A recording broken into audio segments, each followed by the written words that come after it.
تہجد کی جو ہے وہ 11 رکعت ہے، 2 رکعت کر کے 8 رکعت پڑھیں تو نماز شب کہلاتی ہے. 2 رکعت نماز شفا ہے جس میں قنوت نہیں ہے، اور پھر 1 رکعت ہے نماز وطر.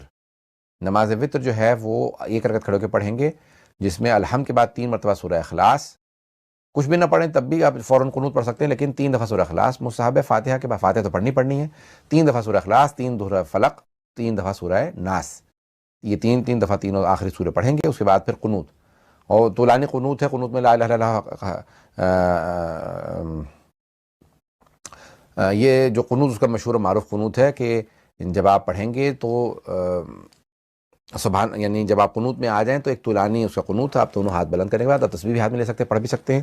40 زندہ یا مردہ مؤمنین کے نام لے کے ان کی مغفرت کی دعا مانگنی ہے. اللہم اغفر لے، مثلا میرا نام اگر اللہم اغفر لے علی رضا ابن وقار عباس، ایسے نام لیں گے، اور 40 مومنین کے ہر دفعہ میں اللہم اغفر لے، اللہم اغفر لے، ایسے اللہم اغفر لے پروردگار مغفرت فرما. 40 مومنین کے، کم از کم 40 مومنین زندہ مردہ کے نام لیں گے. زندہ کا بھی نام لے سکتے ہیں، مردہ کا بھی.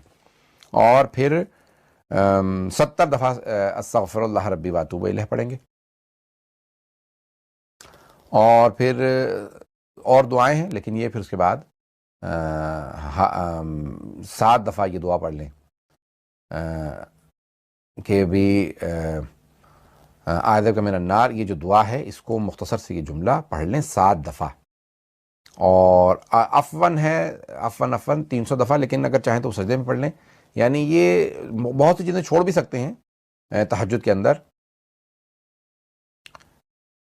تو یہ آپ العفو 300 دفعہ یا عفون اگر کہیں تو 300 دفعہ. اور اس کے بعد دعائیں ہیں لیکن اس کو چھوڑ کے بس یہ اتنا پڑھ لیں کافی ہے. بے شک عفون بھی چھوڑ دیں، اس کو آخر میں سجدے میں پڑھ لیں. اور یہ نماز شب آپ کی جو ہے وہ اس کے بعد پھر رکوع اور 2 سجدے اور تشہد و سلام پڑھنے کے بعد نماز وتر تمام کر لیں.